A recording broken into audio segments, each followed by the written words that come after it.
हाय, मैं हूं भावेश जैन। वीडियो में स्वागत है।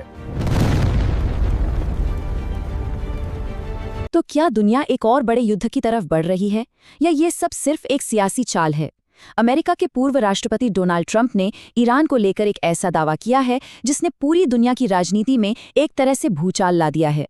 चलिए इस दावे की तह तक चलते हैं और समझने की कोशिश करते हैं कि इसके पीछे का सच आखिर है क्या।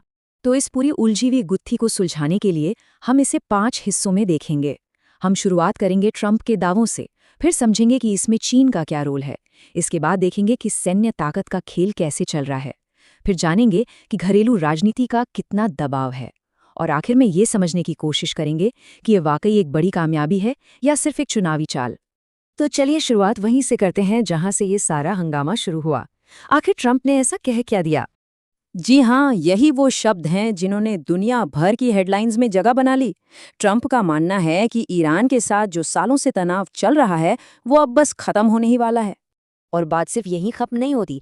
ट्रंप के मुताबिक ये पहल अमेरिका की तरफ से नहीं हो रही है, बल्कि ये ईरान की मजबूरी है जो उन्हें इस समझौते के लिए मजबूर कर रही है।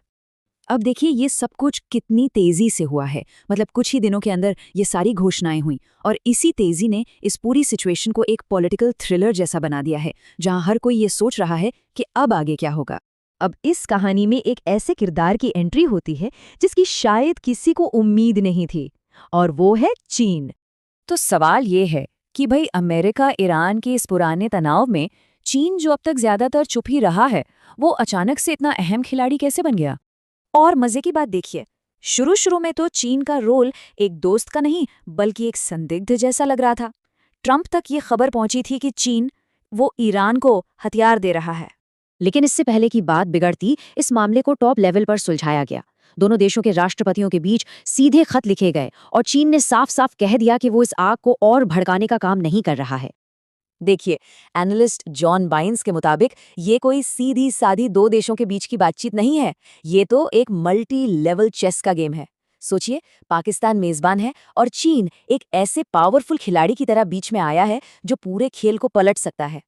चलिए अब बात करते हैं उस जगह की जो इस पूरे मामले के केंद्र में है, हॉर्मुज़ जलडमरू मध्य। ये सिर्फ एक समुद्री रास्ता नहीं है, ये समझिए कि ये दुनिया की इकोनॉमी की नस है, और असली पावर प्ले यहीं हो रहा है। और फिर ट्रंप ने सोशल मीडिया पर एक ऐसा ऐलान कर दिया जिसने दुनिया के एनर्जी मार्केट्स में जैसे भूचाल ला दिया। उन्होंने वादा किया कि वो इस सबसे जरूरी तेल के रास्ते को हमेशा हमेशा के लिए खुला रखेंगे। पर सवाल तो यही उठता है ना कि ये सिर्फ कहने की बात है या वाकई में ऐसा हो सकता है? अमेरिका के पास ऐसी क्या ताकत है जिसके दम पर वो इतनी बड़ी गारंटी दे रहा है? तो देखिए, एक्सपर्ट्स का मानना है कि इस इलाके में अमेरिका की मिलिट्री पावर का कोई मुकाबला नहीं है। जरा सोचकर देखिए, अमेरिकी नेवी के बड़े बड़े जहाज तेल के टैंकरों को एस्कॉर्ट कर रहे हैं, समंदर में बिछी माइंस को साफ कर रहे हैं, और अगर जरूरत पड़ी तो जमीन पर कब्जा करने के लिए भी उनकी सेना तैयार बैठी है।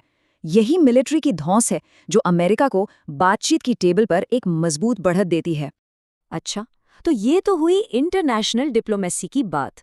अब जरा इसे अमेरिका की घरेलू राजनीति के चश्मे से भी देख लेते हैं। इस पूरी कहानी में ना एक नंबर है, एक ऐसा नंबर जो शायद पूरा खेल बदल सकता है। जी हाँ, ये है वो नंबर। इप्सोस के एक सर्वे में पता चला कि 60% अमेरिकी लोग ईरान के खिलाफ किसी भी तरह के मिलिट्री एक्शन के खिलाफ हैं। अब ये एक बहुत बड़ा आंकड़ा है, और कोई भी नेता इसे नज़रअंदाज करने का रिस्क नहीं ले सकता, खासकर तब जब देश में चुनाव सर पर हों। तो जैसे ही आप इन पोलिंग नंबर्स को चुनाव की तारीख के साथ रख कर देखते हैं, पूरी तस्वीर एकदम साफ हो जाती है। तो चलिए अब आखिर में इन सभी पहलुओं को, मतलब डिप्लोमेसी, मिलिट्री पावर और घरेलू राजनीति, इन सब को एक साथ जोड़कर देखते हैं कि आखिर चल क्या रहा है। तो देखिए, हमारे सामने दो बिल्कुल अलग अलग कहानियां हैं। एक तरफ ट्रंप का वर्जन है जो इसे एक ऐतिहासिक शांति समझौते की तरह पेश कर रहे हैं जिससे पूरी दुनिया का भला होगा, और दूसरी तरफ है एनालिस्ट जिनका मानना है कि ये सब कुछ सिर्फ चुनाव जीतने के लिए किया जा रहा है, क्योंकि घरेलू सर्वे में नंबर्स अच्छे नहीं आ रहे। तो सच क्या है? तो सवाल आखिर में यही बचता है, क्या ये वाकई शांति की तरफ बढ़ता हुआ एक कदम है, या फिर ये सिर्फ चुनावों के लिए बिछाई गई एक सियासी बिसात है? इसका जवाब तो खैर वक्त ही देगा, लेकिन एक बात तो पक्की है, इस खेल का असली नतीजा वोटों की गिनती के बाद ही सामने आएगा।